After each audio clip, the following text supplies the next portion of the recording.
Hello, we are Global Green Unity, otherwise known as G2U. Our name comes from the fact that we are making both international and environmental decisions that affect the world, and unity comes from the fact that we are united as a team across various cultures and different backgrounds throughout the world. More specifically, we'll be focusing on the Philippines and analyzing the effects that climate change has had on their society. To start, we will talk about vulnerabilities and opportunities. One of the hazards as a result of climate change impacts is an increase in climate temperatures and heavy rainfall periods.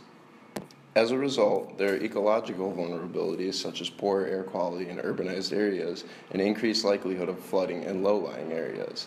This in turn has social vulnerabilities attached with it too, such as the inhabitants of these low-lying areas being forced to leave in search for scarce medical attention, which is made even more difficult when the flood has the potential to destroy the surrounding infrastructure. Furthermore, there is an increased chance of an outbreak of a vector-borne and water-based diseases that could potentially happen and become easily transmitted due to warmer weather and the large amount of surrounding water to people in these flooded areas. The most at risk would be elderly for cardiovascular diseases, and for pulmonary diseases would be children. Overall, this would expose public health and well-being. Vulnerabilities of the Philippines. So first, the hazard is rising sea levels, increased frequency and destructiveness of typhoons. Second, the vulnerability is coastal communities may be forced to evacuate when rising sea levels push them further inland and typhoons become more devastating, which in turn threatens their life and property if they do not relocate. So this is the cultural aspect. The ecological aspect is saltwater intrusion intoxicates soil. So the soil becomes infertile and cannot produce crops. So then the overtaking and destructiveness of the coast decreases the storm buffer between communities and typhoons approaching from the coast. And lastly, the exposure is coastal resources. Vulnerability of the Philippines. Hazard increased frequency and directive of the tropical clones. Distribution of the crops by more instant tropical clones have ability to commitment the soil of the agriculture land with the salt water. Food supply will decrease dramatically with decreased crop yield and expose agriculture and food supplies. Vulnerability for dry weather. First, it causes dries of island forests and killing many trees, like emotionally detrimental to Philippine people who view nature sacred, damage the livelihoods of people who rely on forest, greater potential for forest fires and easily spread. Second, risk of losing mangrove trees. Its root retain many water and it can protect land from erosion and less sensitive typhoons. Exposure is forestry. It's time to talk about the vulnerabilities of the Philippines. The hazard is the periods of decreased rainfall. The vulnerability. One is the watersheds would run dry, which includes food supply in jeopardy and health issues. And the other one is hydroelectricity power turnout would decrease as less water flows through the river. The exposure is a water resource. The last hazard of warmer sea temperatures has a plethora of implications on vulnerabilities. This has an ecological vulnerability of warmer sea temperatures along the coast pushing fish further away out towards the cooler, deeper waters which they prefer to live in. Less fish has an economic vulnerability on commercial fishing companies who rely on fishing, and a social vulnerability on coastal communities who rely on fishing to put food on their table for their families. Moreover, a cultural vulnerability is how some people who live in coastal communities grow their seaweed for consumption could not do it within warmer sea temperatures. Altogether, this exposes fishing and aquaculture. Opportunities of the Philippines. So first, ecological change would be increased rainfall and rising sea levels. So the exposure would be overflowing, flooding of water, especially in the nation's river. So the opportunity from this would be hydroelectricity. And this could serve as a large source of energy in the Philippines if they really embrace it through more river dams and periods of excess water with larger water pressure. So this would be the ecological side. Now the economic side would be decreased reliance on importing non-renewable energy sources such as crude oil from other countries. So this in turn would increase GDP per capita, which is standard of living, and this would be a better air quality with not as much burning of fossil fuels. Opportunity of the Philippines, ecological change, increased severity and frequency of the storm wind, exposure to tropical storm, typhoon are become both more frequently and directive, with the fast wind speed.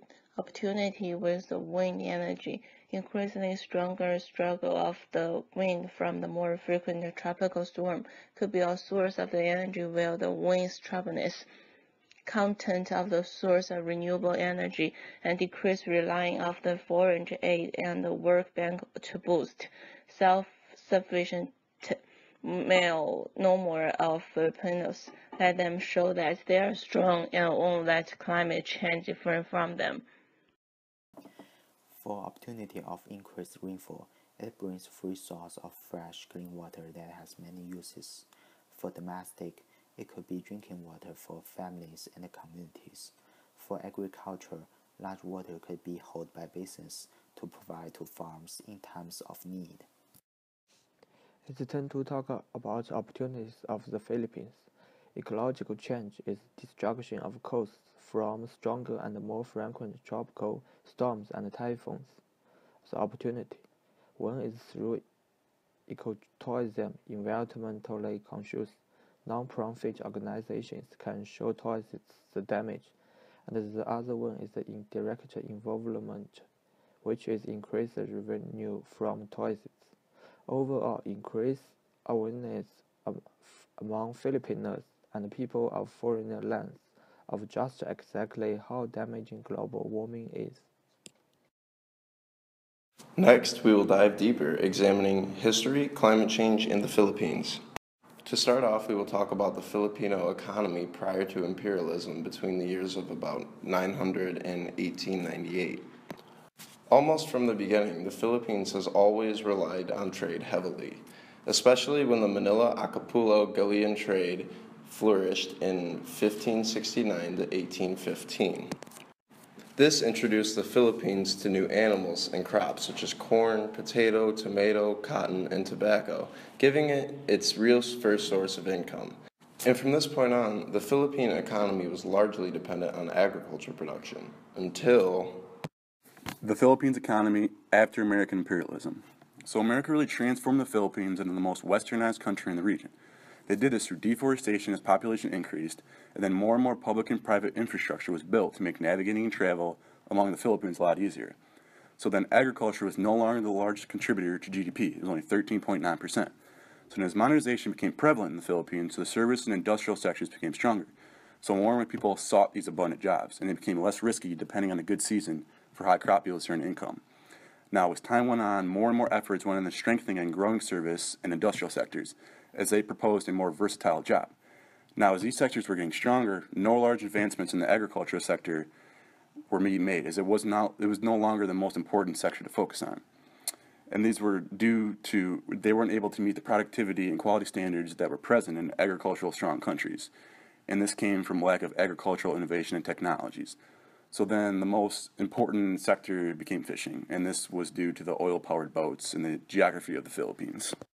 The Philippines' economic and fossil fuel emotion, agriculture, less the carbon incentive structure, and largest contributor Christ fruit, and ranked 20th lowest overall. Service, second most carbon investor structure, largest contributor air travel, and ranked 8th highest overall.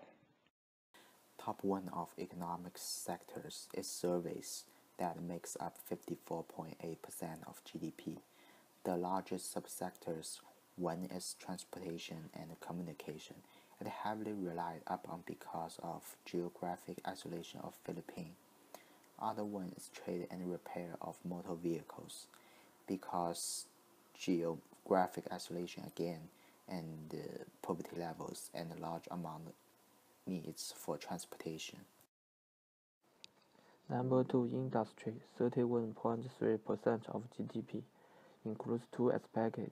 One is the most carbon-intensive sector, and the other one is the largest subsector, such as the manufacturing. The Philippines is ranked number 30 worldwide on oil imports, which is used primarily for the industry sector, but also heavily relied upon in the service sector. Also, for the past 2 decades or so, industrial electronics manufacturers, including Texas Instruments, Intel, and IBM, have set up and expanded operations where they produce 10% of the world's semiconductors and 50% of HD TVs. And they've done this by taking advantage of not very strict labor and emission laws. Other similar manufacturing industries have expanded and continue to expand their operations here as well by doing this. Once the presence of metals and fossil fuels, among others, was discovered beneath Filipino soil, the mining industry boomed and is currently the second largest subsector of the Philippines. Chromite mining and coal mining are notably the largest emitting CO2 subsectors. Additionally, 77% of energy supplied by the Philippines comes from fossil fuels, with just only 0.13% of energy from renewable energy resources.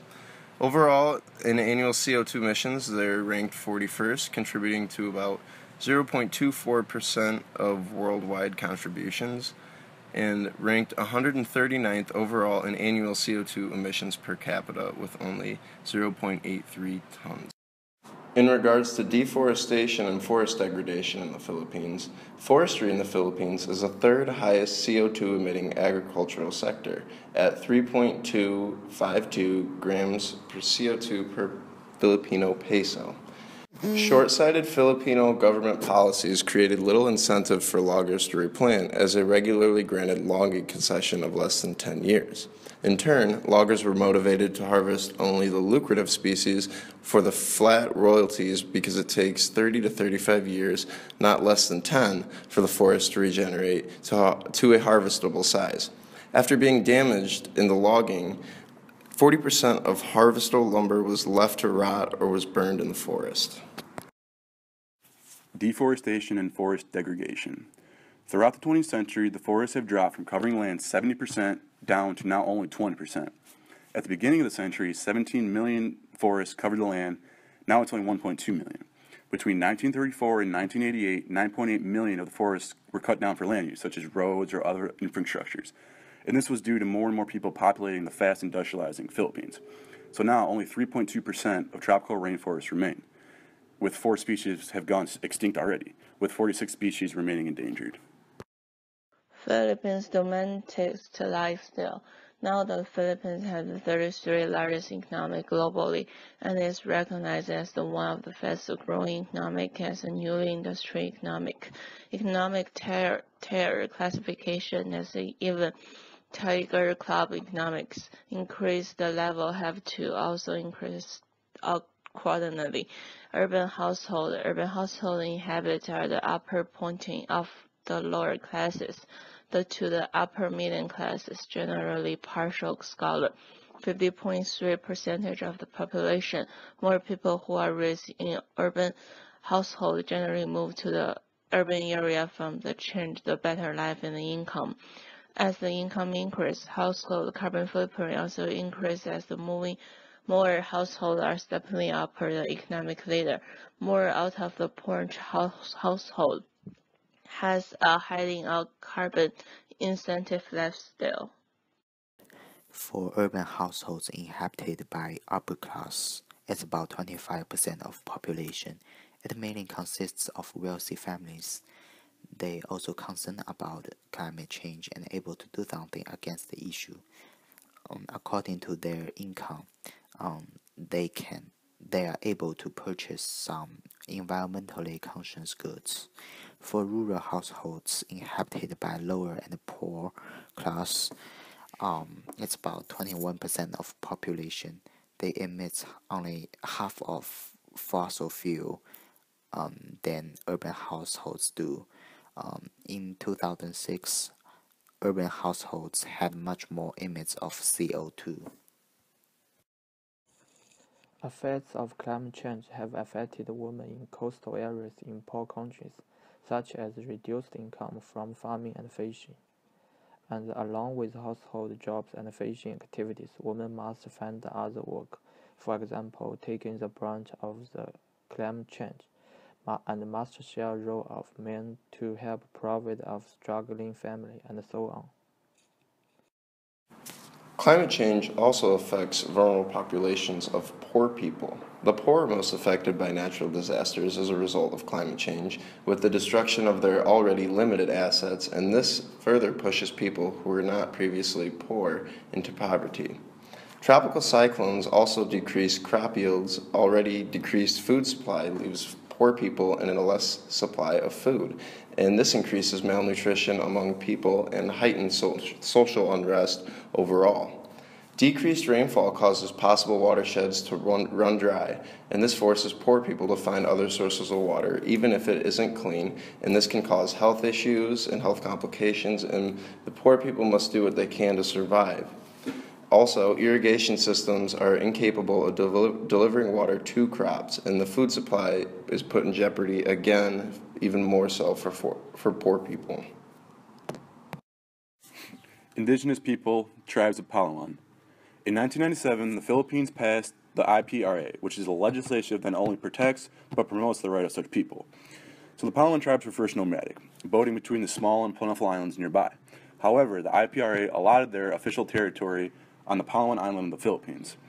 Now, Palawan is a very narrow island near the mainland, with many of the Palawani tribes in the low-lying coastal areas blocked in by the mountainous mainland.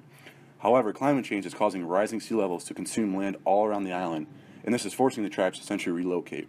And for them, the land is very scarce, and the Palawani take pride in maintaining possession of it. And climate change is also causing warmer sea levels, which is reducing the fishing opportunities for the Palawano, which is a large source of their diet.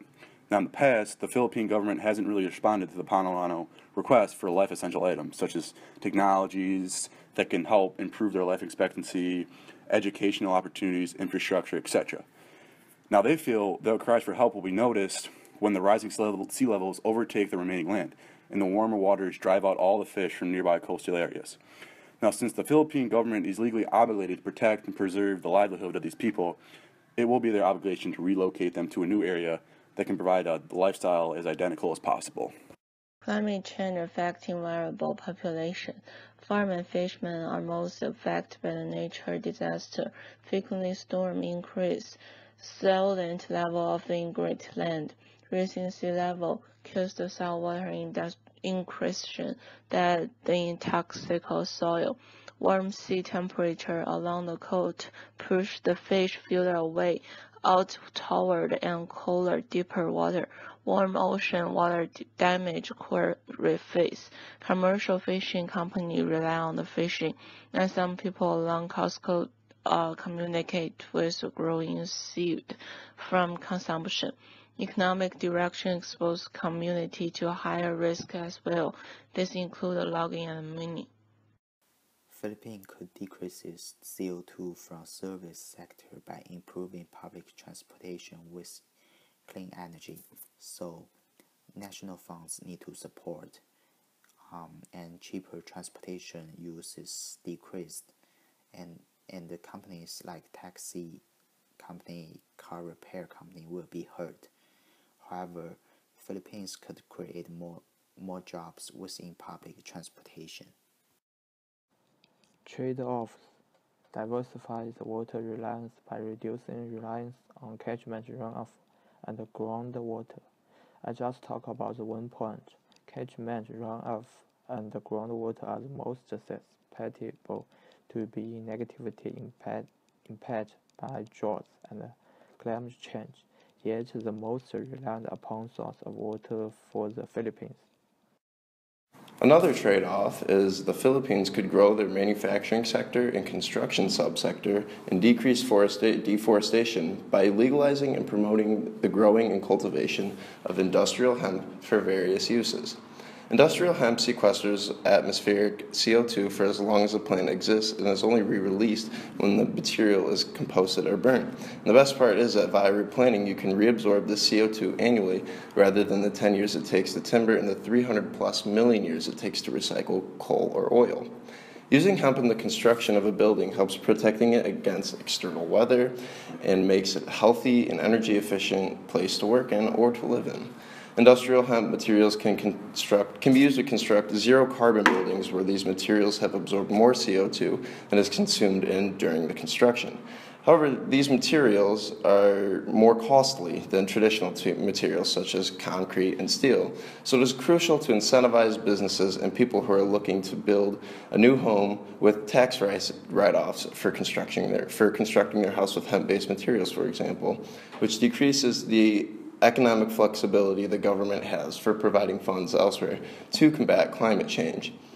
Furthermore, hemp also has many practical uses that can be an input good used to make things that timber is generally used for. A wide range of uses is good for farmers who wish to grow this crop because demand comes from multiple places with multiple uses. Furthermore, hemp is completely illegal in the Philippines because of the relation that hemp has with its relative cannabis. Both plants contain THC.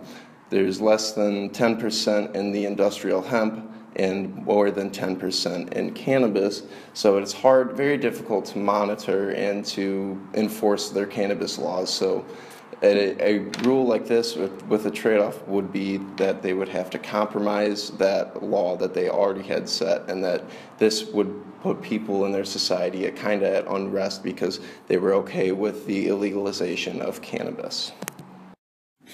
Trade-offs continued. Number 4. In order to combat deforestation and the threat that rising sea levels pose on coastal regions, the Philippines conduct a reforestation of mangrove trees, which would occur along coastal areas especially. Now some facts about mangroves. So mangroves root strongly in the ground near coast and retain much water. So this helps deteriorate flooding, coastal erosion, saline intrusion, etc. Now restored mangrove trees illuminate wave height, thus reducing wave damage and erosion, and they also protect agricultural industry from storm damage and reduce saltwater intrusion. Now they also provide a buffer, and the loss of mangrove trees increases exposure of coastlines to storm surges, tropical cyclones, and typhoons. Lastly, mangroves are also extremely good at carbon substitution or absorption, as mangrove forests are among the most carbon-rich habitats on the planet and have double the lively biomass of tropical forests overall. Now the trade-off, in order to come through with this reforestation effort, it will require the Philippines to create jobs that entail gathering millions of seedlings from their existing mangroves and then in turn planting them along coastal areas. Now the cost would be that they have to reduce the amount of funds for similar efforts. So coastal communities would be forced to relocate, and the coastal areas would have to become off limits for some time. So this would protect the integrity of mangroves during their growth. Now, although mangroves are native to the Philippines, reforesting them in large quantities will have a large impact on the biodiversity in the Philippine ecosystem as a whole. So this ultimately would entail literally changing not only the coastal ecosystem, but entire coastal geography as well. And the coastal activities would be limited. Example would be like fishermen having docking options. Allowing any crops that is not condition resilient genetic modified organisms. Crops with the trait being potential health hazard. Some GMOs can serve as to a conditioner of the farmland. The climate change is causing some soil water and water pattern. GMO have also ability to contaminate all non-GMO farmland, and the only types of crops remaining will be GMOs. Seed spread across the island, and there's none seriously to waste up due to Philippines' genetic isolation. GMO with the content of all the non-GMO farmland. The only type of the crop remain will be GMOs. Also, the will boost crop production. There is no solid evidence to long-term effect on consumer center chemicals in GMOs. In the short run, the food supply, standard of the living, and agricultural profit will be increased. In 1987, Philippine Constitution states provisions for promoting an environmentally friendly country ingrained in the supreme law of the land.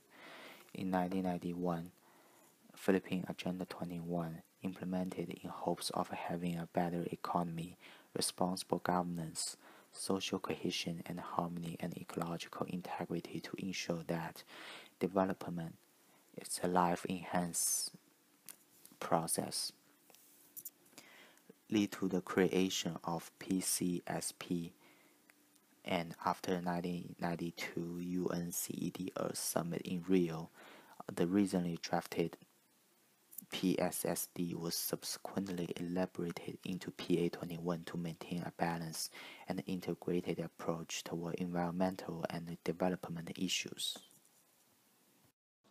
The IACCC Interagency Committee on Climate Change. The main objective is to prepare the Philippine position to the United Nations Framework Convention on Climate Change and survive as the national coordination mechanism and administrative mechanism for the implementation of the Philippines community to the UNFCCC. The relationship between the UNFCCC and the Philippines began when the international community recognized the IACCC as the epitome of a pioneering and intergovernmental organization with a main focus on global environmental issues in relation to anthropogenic climate change. Even before the Philippines ratified the UNFCCC and attended the 1992 UNCED Earth Summit in Rio, the Philippines showed great interest in the creation of the UNFCCC and was a signatory to more than 10 or more international conventions. The Philippines was also among the first countries to sign the UNFCCC at the UNCED's Earth Summit in Rio on June 14, 1992, and the UNFCCC officially was ratified on April 15, 1998, and this committed the Philippines to provisions set for the non-Annex I countries to curb GHG emissions. The Philippines Clean Air Act of 1999. This act was drafted before the Philippine ratification of the UNFCCC to further prove their commitment.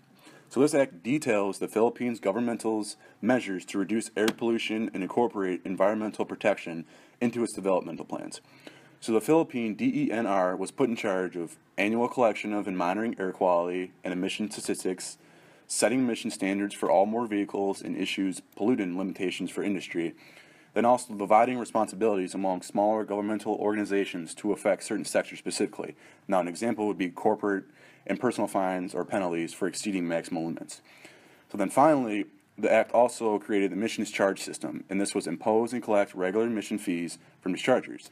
Then also outlawed incineration, and then finally this Act banned smoking in public places. RA-8749, the Kyoto Protocol, the Clean Air Act maintained the DNR and is urgent to prepare the implied plans that are recording with the UNFCCC. This act will imply before Philippines' reaction of the Kyoto in order both prove the competence of the prepare the Philippines ahead of the time and the change they were expecting after the signing on the 294 August 2nd, and upon the Philippines' reaction of the Kyoto on November 20, 2003, the Philippines used the appropriate formal methodological to meet the new, more specific criteria and set out to find more ways to imply the CDM. Presidential Task Force on Climate Change in 2007 in order to streamline CDM initiatives. Until October 2011, there have been 57 registered CDM projects in the Philippines, which is about 1.62% of total worldwide CDM projects. Majority on wastes, and 87% of CDM credits to involve the installation of equipment on technology. Shortly after the Philippine National Red Plus strategy was devised, but the Philippines lacked enough capital to implement it effectively. The project supposed the conduct of four policy studies, such as analysis of drivers of deforestation and forest degradation and the forest policy and so on. Shortly after the Philippine National Red Plus strategy was devised, but the Philippines lacked enough capital to implement it effectively. The project supposed the conduct of four policy studies, such as analysis of drivers of deforestation and forest degradation and the forest policy and so on. Furthermore, the NFSCC Guiding Principle 2.7 states that the national priorities and therefore the pillars of the National Framework Strategy on Climate Change shall be adaptation and mitigation, with an emphasis on adaptation as an anchor strategy. Whenever applicable, mitigation actions shall also be pursued as a function of adaptation. And some of their long-term objectives for the adaptation include to build the adaptive capacity of communities and increase the resilience of natural ecosystems to climate change. And you can see the various things that they are doing to carry those out. And on the other side is the mitigation pillar with the long-term objective of facilitating the transition towards the low greenhouse gas emissions for sustainable development. And also there are examples of that down below too. Altogether, this shows that the Philippines is very serious on not only identifying what they need to do, but defining it and going through and carrying it out. More from the Climate Change Act of 2009. So in 2011, the National Climate Change Action Plan was created in order to detail and organize the PSCCA. So the NCCAP served as a guideline to the Philippine city and officials in drafting their legal mandated local climate change action plans. Now, the NCCAP identified top 7 priority programs and activities for the government to develop. These were things such as food security, water sufficiency, human security, sustainable energy, etc. Now, the latest amendment to the Climate Change Act of 2009 was in 2011, and this was created the People's Survival Fund. And this was established to finance adaptation programs and projects under the NFSCC of local governments and communities. And the fund allocated prioritized things such as participation from the affected communities in design of the project, poverty reduction potential, responsiveness to gender different vulnerabilities, availability of climate change action plan, etc. The recommendation: the Philippines will ask the other country to further investment the fund developing the greener, more environment sustained factory operation. First, they can help the technology that use cleaner and renewable energy, like the solar energy or wind energy. Second, this new factory will improve the job. Socially, they will improve the Philippine quality of the life and increase the wage being improved. Third, they can cost the new factory and will be in the front developed country, their government. Greener technology will promote the better quality of life and also can help improve the economic of the Philippines. Philippines will create an emergency fund for coastline area, levies 2% tariff on imported fossil fuels will be implemented. It will ease people who lived in that area. Second, they will decrease 18% by 2030 for CO2 emissions. They implemented laws and it provides better quality of life. Theory of justice. The Philippines is suffering from the action of bigger countries and their major pollution operations. Developed countries have used it in every country over many years, and the Philippines in today's generation is taking the brunt of climate change. In regards to women, they will be able to get away from prostitution and other dangerous jobs with the creation of more jobs from the development of greener factories. Our emergency fund will also be able to help out the poor people with their homes along the coast that are being destroyed. Along with the fund, the economic boost from the help of other developed countries will promote a greater standard of living, and quality of life is improved among this group. With regards to farmers and fishers, the 18% decrease in deforestation will help these groups' normal activities and livelihood, which environmental degradation affects already, such as logging and mining. Lastly, the indigenous people, or for our case, the tribes of Palawan, with their scarce land being consumed by rising sea levels, an emergency fund is exactly what they need. The fund will provide the necessities for them to relocate if need be, and the fund can also provide infrastructure for them to help protect their land along with greener and better technology overall.